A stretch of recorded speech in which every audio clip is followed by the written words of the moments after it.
Muy buenos días, soy la estudiante Reyes Gómez Marilyn Yazbek de la Consolación, perteneciente al cuarto trimestre del pregrado en Derecho, del Instituto de Estudios Superiores e Investigación y Posgrado IESIP, en convenio con la Universidad de Falcón. Asimismo, vamos a comenzar con la exposición de Derecho Civil, Obligaciones. Los puntos que vamos a tratar a continuación son los siguientes: el pago de lo indebido, el enriquecimiento sin causa, la responsabilidad civil por hecho ilícito, abuso de derecho. Para comenzar, el primer punto, el pago de lo indebido, relación con la teoría del error y las obligaciones naturales. Este también se puede llamar o denominar en otras legislaciones el pago de lo indebido, también llamado como el pago por error. Este está estipulado en nuestro Código Civil en el artículo 1178, donde textualmente expresa: todo pago supone una deuda, lo que se ha pagado sin deberse está sujeto a repetición. Es por ello que se tiene que tener en cuenta que la figura tiene lugar cuando acontece un pago, sin causa que lo justifique. Es por ello que su efecto principal es el pago que está sujeto a repetición. Cabe destacar que señalaba Dominici, cuando el Código Civil consagra la figura dentro de las cuasi contratos, que el hecho de recibir una persona lo que no se le debe da nacimiento de por sí a un cuasi contrato. Es por ello que desde ese punto de suponerse un cumplimiento o un pago realizado por equivocación, tiene que tomarse como efecto fundamental ciertamente la devolución de la repetición de un pago de manera indebida. Entre los requisitos o condiciones se puede decir que la jurisprudencia española determinaban desde un punto de vista que la figura concurrente de un pago o la entrega de una cosa no tuviera solvencia, pero desde el punto de vista de pagar la obligación y el error o de derecho al realizar el pago. Podemos resumir que los requisitos o condiciones son de la figura. Entre uno de los requisitos podemos encontrar la prestación a título de pago. Es la relación de una determinada prestación. Para que alguno, el instituto se reduce a las prestaciones que consiste en la entrega de una cosa o de las cosas, ya sean en dinero o en lo que se haya quedado acordado previamente. Desde ese punto, al hacer la obligación sea negativa, les resulta aplicable las reglas del pago. Es por ello que lo indebido especialmente son los efectos, sino la figura genérica del enriquecimiento sin causa. Más allá de esto, se puede decir que la palabra pagar o pago a obligaciones de dar, siendo desde un punto de vista general sinónimo de cumplimiento. Es por ello que, como anteriormente se dijo, que se opta a un cuasi contrato, aquí ya quedan con la prestación de un título de pago, que ya ocupa unas regulaciones en las cuales tienen que cumplir. Ausencia de causa es otro requisito. Esto es que la deuda que se está pagando no exista. Se puede decir que de alguna manera ya se haya pagado la deuda y se esté volviendo a pagar el dinero que ya previamente se pagó, porque nunca existió una obligación. Es por ello cuando el verdadero acreedor recibe un pago de quien no era su deudor, de allí que se aluda a que entre quien paga y quien cobra no existe la obligación. También existe entre los requisitos error de solvens, error que se puede decir de hecho o de derecho, y radica en creer equivocadamente que existe a favor de quien cobra la obligación pagada, porque, por ejemplo, se pensaba que todavía no se había pagado la obligación que realmente se pagó antes, o porque se pasó porque existía una obligación que nunca hubo o porque se extinguió por otra causa distinta al pago, o porque se piensa que se debe cuando no es así, o porque el que recibe el pago no es el verdadero acreedor. Desde este punto, para algunos, el error no es condición esencial de la figura. Es por ello que se hizo por error.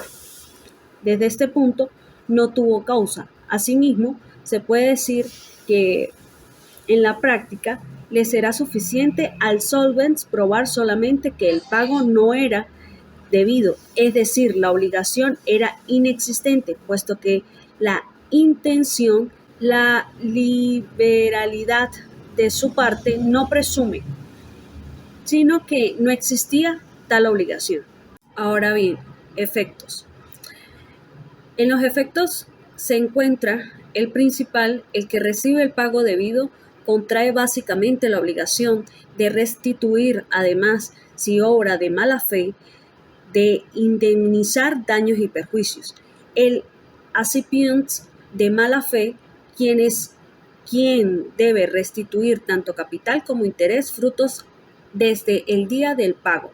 En nuestro Código Civil se encuentra en el artículo 1180, en cuanto al accipient de buena fe, que queda obligado a restituir solo en la medida de su enriquecimiento. No está obligado a restituir intereses como consecuencia de lo considerado para él de mala fe. En el caso de enajenación onerosa, debe restituir equivalente. Si es a título gratuito, el tercero queda obligado dentro de los límites de enriquecimiento. Código Civil. En nuestro Código Civil está estipulado con relación al solvens que obliga a responder al accipient de la buena fe o la mala fe, los gastos para la conservación. Es por ello que con la relación a los terceros puede, si es a título oneroso, queda obligado, así es título, o si es título gratuito, se obliga según su propio enriquecimiento. Desde este punto también se puede decir que existen los casos en los que no procede la figura del pago de lo indebido, no se procede ante una obligación naturales en el artículo 1178 de nuestro Código Civil. Uno de sus efectos es que no repitan lo pagado. En el caso del pago hecho por quien sea que creía o por quien se creía deudor al verdadero acreedor y éste sea privado de buena fe de su título o garantía, deja de prescribir la acción en el artículo 1179 de nuestro Código Civil en el parágrafo 2. Cuando quien recibe el pago enajena el bien a título gratuito al tercero, en tal caso de la acción debe dirigirse contra el tercero. En nuestro Código Civil está establecido en el artículo 1181, parágrafo 2, y en 1182, en el artículo 1182, parágrafo 2. Este punto que vamos a tratar es el enriquecimiento sin causa. La acción in reverso. Se puede decir que el enriquecimiento sin causa es aquella acción que hace la persona que se está enriqueciendo y la otra persona que se está empobreciendo. Es por ende que en el único momento que existe la diferencia es que, o la obligación del pago, es al momento en que el que se está enriqueciendo, el que está cumpliendo con su enriquecimiento, está adquiriendo el patrimonio del que se está empobreciendo. Esa es una de las causas donde más se valora o se da evidencia de que se está empobreciendo la persona que está actuando de esa manera. Desde el punto de vista, el enriquecimiento sin causa supone fundamentalmente el aumento del patrimonio de un sujeto al tiempo que se empobrece el patrimonio del otro sujeto, sin que haya justificación amparada por el derecho entre ambos acontecimientos.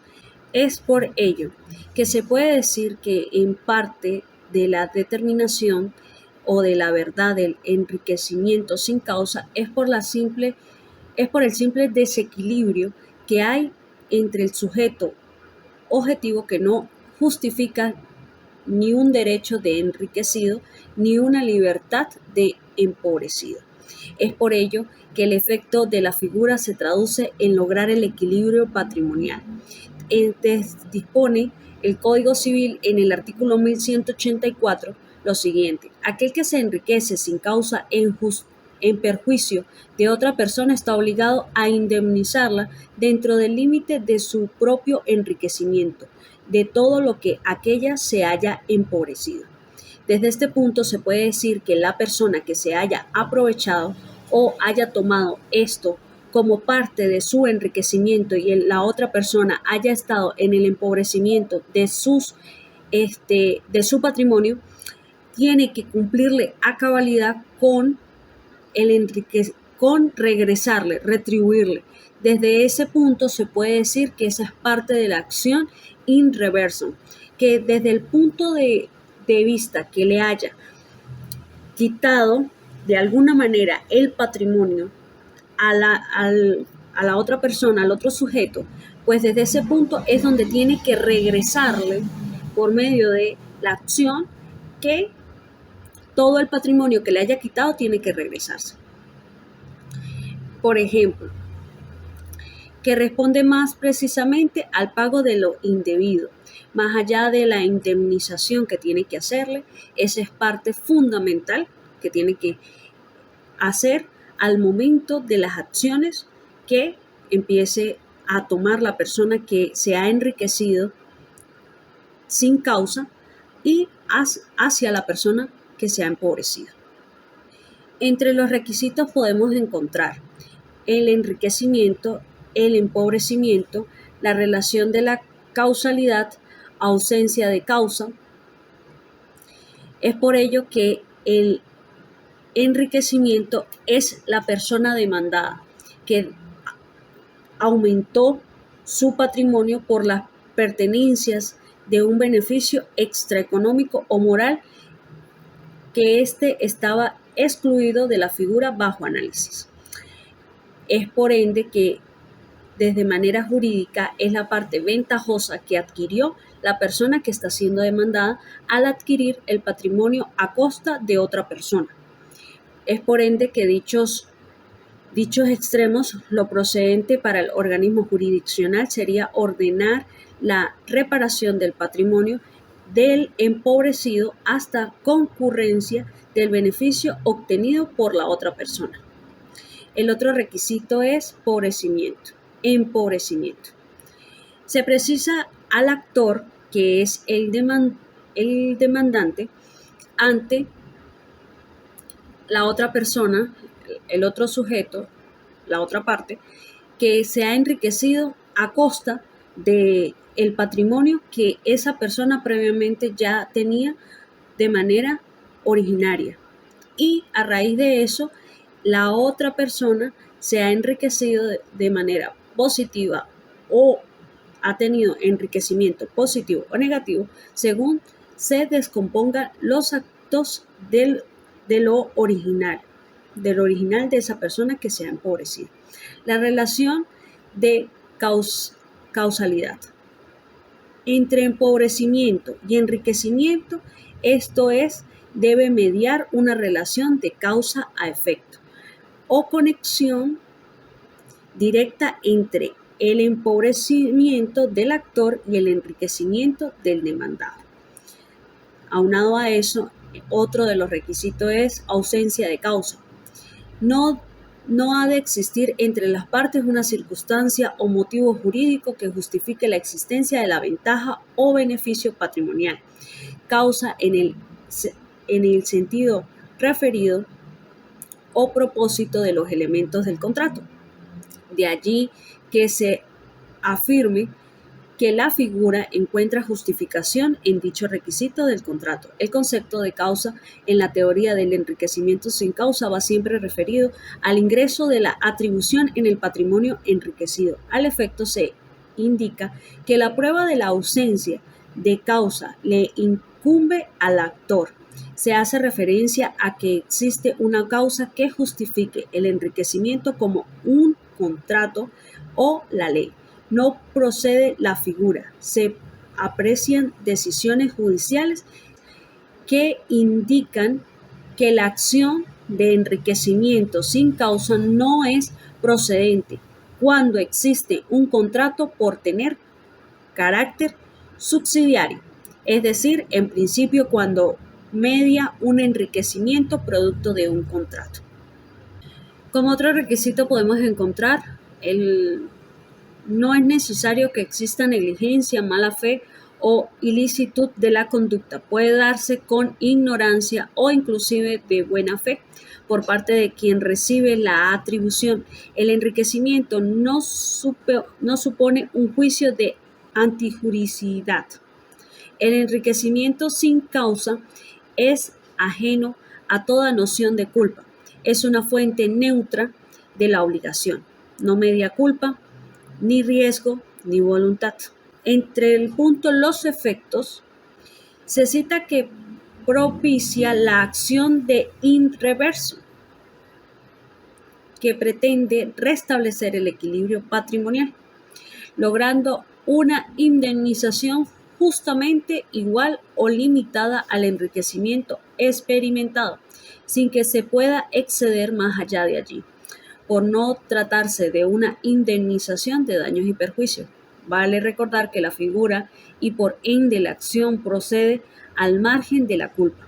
La acción in reverso representa carácter subsidiario, como lo dije anteriormente, de tal suerte que no prospera si procede otra acción. Es por ello que se aclara que la figura en estudio no precisa la culpa o diferencia del hecho ilícito, y el enriquecimiento sin causa alcanza a los incapaces de obrar privados de discernimiento, mientras que el incapaz sin discernimiento no responde por el hecho ilícito. Sin embargo, cabe destacar que se aclara que de mediar la mala fe en el enriquecimiento sin causa podría tener lugar una acción más amplia por hecho ilícito, a saber, daños y perjuicios. La norma cita en nuestro Código Civil en el artículo 1184 que indica la acción procede dentro del límite de su propio enriquecimiento, de todo lo que aquello se haya empobrecido, por lo que la situación es lejana a una acción de daños y perjuicios.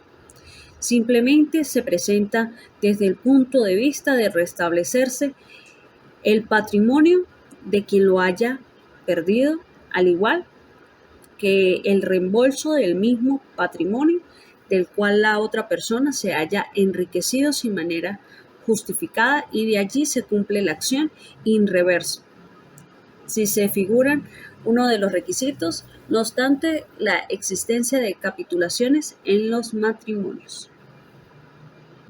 La responsabilidad civil por hecho ilícito. Se puede decir que la responsabilidad civil es la obligación de responder ante la justicia por un daño y la reparación de sus consecuencias, indemnizando a la víctima. La responsabilidad civil puede definirse como aquella institución jurídica destinada a proporcionar a quien ha sufrido un daño como consecuencia de la conducta, activo u omisivo, de otra persona, los mecanismos jurídicos necesarios para obtener su reparación o una compensación. Desde este punto de vista, la responsabilidad civil es la obligación de resarcir que pese sobre el patrimonio de la persona que ha causado un hecho ilícito. En derecho civil hay responsabilidad cada vez que una persona debe reparar el perjuicio o daño sufrido por otra. Vale recordar que la expresión responsabilidad civil engloba tanto la que deriva del incumplimiento defectuoso del contrato como la que se contrae al margen de una obligación previa, a saber, responsabilidad extracontractual. Todo el que ocasiona un daño está obligado a repararlo.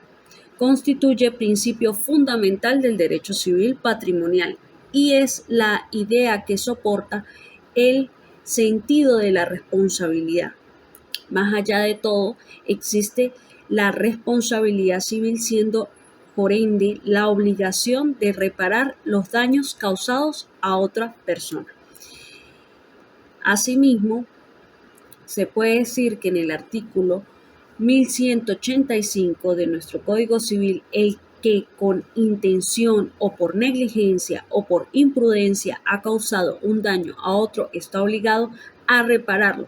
Dicha disposición establece en forma general la responsabilidad extracontractual o por hecho ilícito, siendo la doctrina ha tratado ampliamente la referencia de la responsabilidad civil en diversos ámbitos, inclusive de la prestación de servicios profesionales u oficiales. El hecho ilícito estructura. El hecho ilícito constituye una conducta antijurídica y culpable que causa un daño a otro, por lo que la antijuricidad, esto es ser contrario a derecho, por constituir una situación prohibida por el orden jurídico. Es una nota necesaria o características de hecho ilícito. Entre sus elementos esenciales son daño, culpa y relación de causalidad. Tales requisitos son concurrentes y constituyen los elementos esenciales del daño. Es por ende que entre los elementos que afirman está el elemento objetivo, violación del orden legal, el elemento subjetivo, voluntariedad del acto, ya sea imputable por dolo o culpa, elemento externo o material, el daño, el principio elemental que preside la responsabilidad extracontractual es que la víctima de un daño debe quedar indemne de las consecuencias del daño. Vale recordar entonces los elementos estudiados en la responsabilidad contractual aplicados mutatis mutandi a la responsabilidad que nos ocupa. Es por ello que cabe destacar que la responsabilidad del autor sea capaz de responder por el hecho ilícito lo acontece en tenor al artículo 1186 del Código Civil, cuando el incapaz actúa con discernimiento y así, por ejemplo, tienen en principio imputabilidad o capacidad delictual el adolescente o un entredicho respecto del que se pruebe que actúe en un momento de lucidez. En el mismo sentido, la doctrina española afirma que en realidad la imputabilidad relativa a la exigencia de la capacidad de entender, de querer, no constituye un presupuesto de la responsabilidad civil, pues la expresión se asocia más al ámbito penal, aspectos importantes porque de carecer la persona de capacidad delictual, queda dirigirse al sujeto que detenta su custodia o cuidado, bien sea por responsabilidad especial, compleja o a falta de tal responsabilidad por el hecho propio. Desde el punto de vista está también como parte de los elementos el daño. El daño, en primer término, la víctima debe probar el daño, a saber, el perjuicio o lesión sufrida, pues no existe responsabilidad sin daño. El daño es todo menoscabo, perjuicio o deterioro que sufre una persona en su patrimonio o en su integridad física, psíquica. Una nota característica de la responsabilidad civil por hecho propio es la intervención directa del demandado en la producción del daño. La absoluta identidad entre la persona que causa el perjuicio y la que está obligada a resarcirlo es el sentido que en el sentido civilmente responsable es el propio agente material del daño. Sin duda, en el elemento más importante de la responsabilidad tanto contractual como extracontractual, pues aunque tenga lugar el nexo de causalidad y la culpa, no existe obligación de reparar sin daño, siendo perfectamente extendiendo al ámbito extracontractual la reparación del daño patrimonial y moral extrapatrimonial, y dentro del primero el daño emergente y el lucro cesante, el cual estudiamos a propósito de la responsabilidad civil contractual.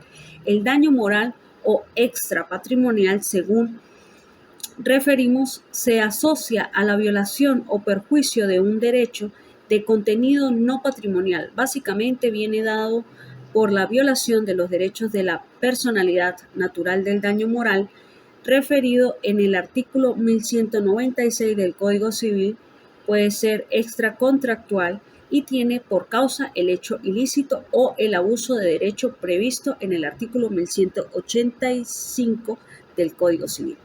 Ahora la culpa. La responsabilidad subjetiva o por culpa. La responsabilidad subjetiva o por culpa, el otro elemento necesario de la responsabilidad civil extracontractual consagrada en el artículo 1185 es la culpa.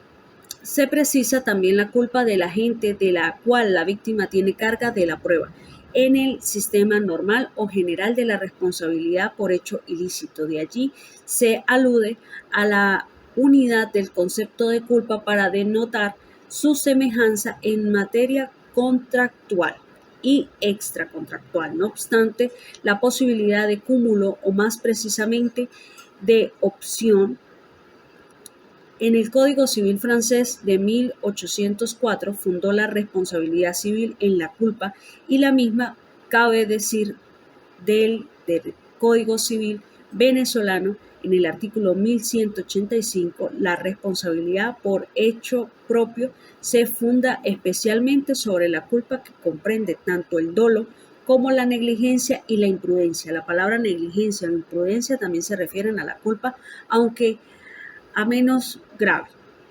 Pero se aclara, según veremos, que la responsabilidad por hecho ajeno y por cosas supone también un efecto de vigilancia o falta de responsabilidad. Por ruina igualmente implica un defecto de mantenimiento. En otras palabras, la culpa, el dolo, pueden ser positivos o negativos cuando consiste en la ejecución de un hecho, o el contrario cuando existe una ostensión u omisión.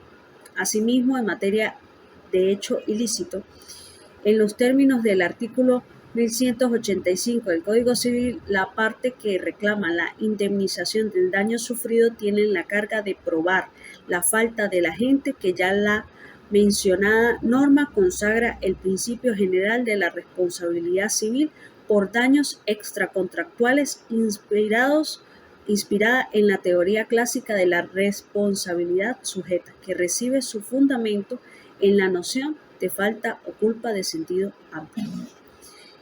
Asimismo, la responsabilidad objetiva o por riesgo esta consta en el artículo 1185 del Código Civil, que consagra la responsabilidad objetiva por riesgo o por resultado ajena a la idea de la culpa del agente del daño. Algunos la califican como responsabilidad sin culpa.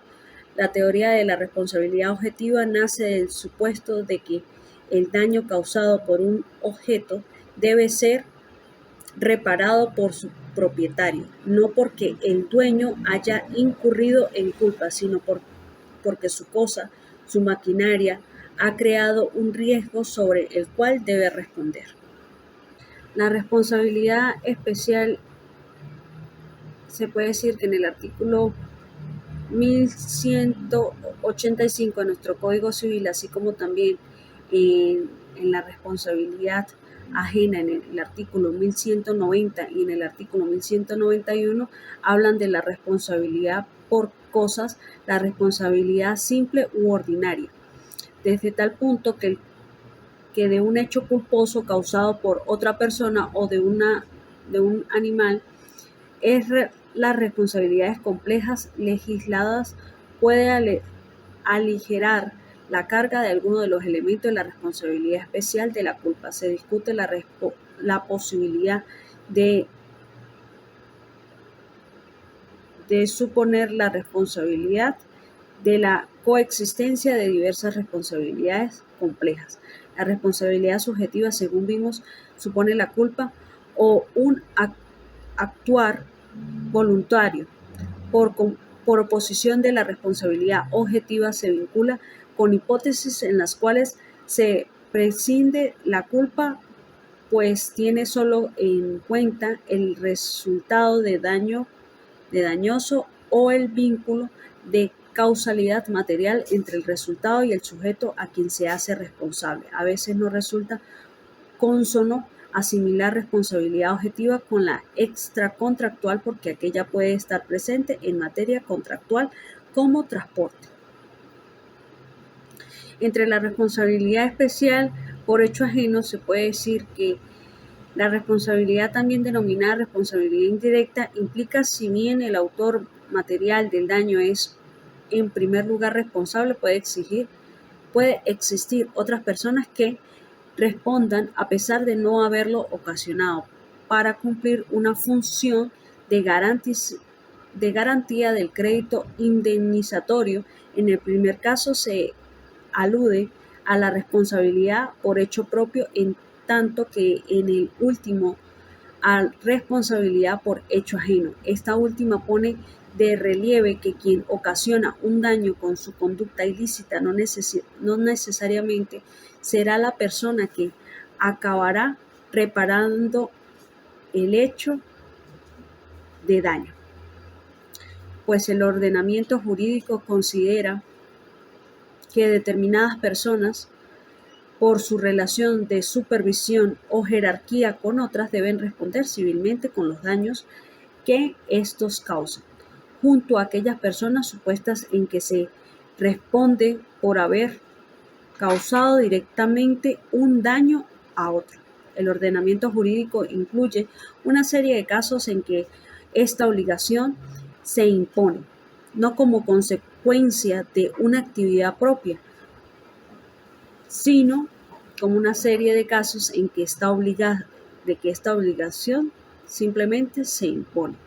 Entre las responsabilidades especiales por cosas tenemos: en el antiguo derecho romano no se conocía una teoría general de la responsabilidad relativa a los daños causados por cosas, salvo apenas el supuesto de los daños causados por animales, por efectos ruinosos y objetos arrojados o caídos, pues de lo contrario, el amparo de la carencia de personalidad jurídica de las cosas u objetos se quedaría injustamente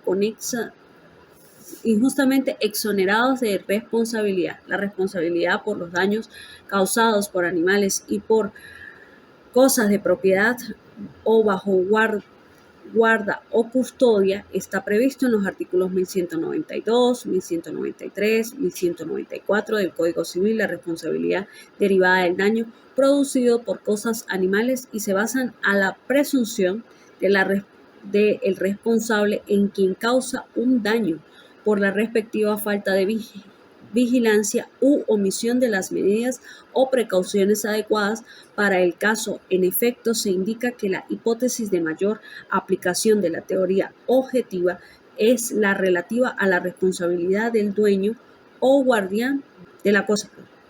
También entre las diferencias de la responsabilidad civil delictual y la responsabilidad penal también se puede citar adicionalmente el Código Penal, saber los guardadores por el hecho ilícito de los demandantes a su cargo. Código Penal, artículo 114, de los posadores y dueños de casas de víveres y licores. Código Penal, artículo 116. La responsabilidad de los posadores o directores de establecimientos o casas de huéspedes en relación con los daños sufridos por viajeros o huéspedes en ellas. Código Penal, artículo 117. Abuso de derecho. En este punto existe la noción que dispone en el artículo 1185, luego de referirse al hecho ilícito, debe igualmente reparación quien haya causado un daño a otro, excediendo en el ejercicio de su derecho los límites fijados por la buena fe o por el objeto en vista del cual le ha sido conferido ese derecho. Asimismo, tiene la naturaleza. El mismo sentido, Bernat indica que la mayoría de la doctrina tiende a ubicarlo como fuente autónoma desligada del mero hecho ilícito, siendo que su ubicación en la sección del hecho ilícito no decide su jerarquía como fuente autónoma de las obligaciones, pues la expresión utilizada en el legislador denota que se está ante una figura directamente a la que precede que el hecho ilícito.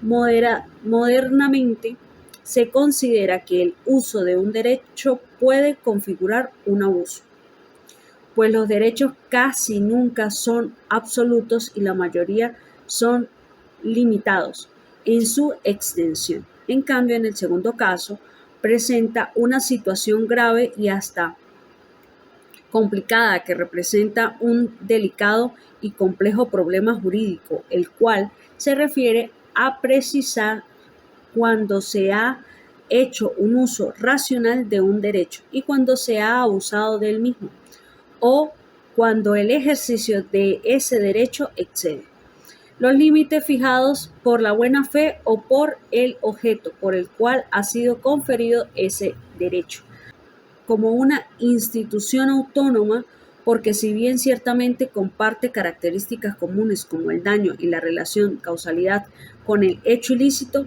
dadas sus particularidades, presenta aspectos propios.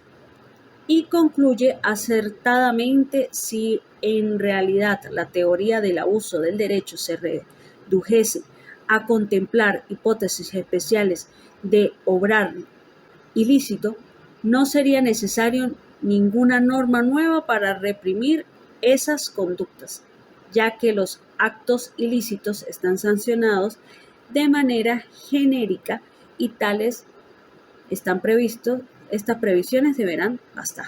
Criterios. Se constituyen asuntos importantes precisar los criterios que determinarían la existencia de la figura entre los que se ha indicado el criterio intencional, la ausencia de los intereses, el criterio técnico, o la culpa, el criterio objetivo, funcional o de la finalidad del derecho subjetivo, el criterio económico, finalista social o de derecho funcional. Se afirma que nuestro legislador, en la norma de la segunda parte del artículo 185 del Código Civil, que consagra la institución, asumió un criterio mixto entre un criterio intencional, cuando refiere que no debe excederse los límites de buena fe, y un criterio finalista. Esto es función del objetivo para el cual ha sido conferido. De igual forma, entre los requisitos y las condiciones encontramos: 1. Es necesario un daño material moral experimentado por la víctima y causado por el autor del acto abusivo. 2. Es necesario un acto abusivo de un derecho por parte de su titular que, según indica la norma, haya excedido en su ejercicio de límites de buena fe o por el objeto en vista del cual ha sido conferido ese derecho. Podrán considerarse los criterios relativos a la naturaleza interna del abuso de derecho. De igual forma, el tercer requisito, la relación de causalidad entre el acto abusivo y el daño. La relación de causalidad entre el acto abusivo y el daño, observarse que propiamente no exige la culpabilidad, pues el fundamento de la responsabilidad generada por el proceder abusivo es ilícito en sentido objetivo. Y de allí se afirma que la figura no precisa la culpa, lo que corrobora su autonomía como fuente autónoma de las obligaciones. La necesidad de probar la culpa revelaría la inutilidad del concepto, toda vez que encuadraría simplemente el hecho ilícito. Está claro que este último es ajeno a la idea de culpa, a diferencia del primero, pues es discutible que no medie culpa cuando no somos capaces de percibir que nuestra actuación, aunque constituida en un derecho, excede los límites de la buena fe y propicia un grave perjuicio a un tercero. De igual forma, configurarse un ejercicio abusivo del mismo. Entre los efectos tenemos: se afirma que el hecho ilícito y el abuso del derecho son capaces de producir daños, los cuales no son tolerados ni considerados por el ordenamiento jurídico, motivo por el cual generan responsabilidad civil en las que están comprendidas tanto los daños materiales como los morales, por disposiciones del artículo 1196 del Código Civil, puesto que su sanción es discutida, aunque da derecho a daños y perjuicios.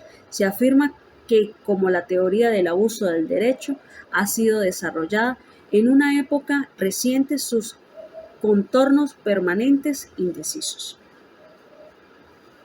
Para finalizar, es importante saber que el pago de lo indebido es aquello que se paga de manera de un error o simplemente se está pagando una deuda más de la cuenta, algo que ya previamente se ha pagado en su totalidad, y desde ese punto de vista se está excediendo en un pago en el cual tiene que ser retribuido. De igual forma, en el enriquecimiento sin causa, se puede decir que es la persona que se está enriqueciendo con el patrimonio de la persona que se está empobreciendo. Desde ese punto de vista, lo que se está movilizando entre ambas partes es el patrimonio.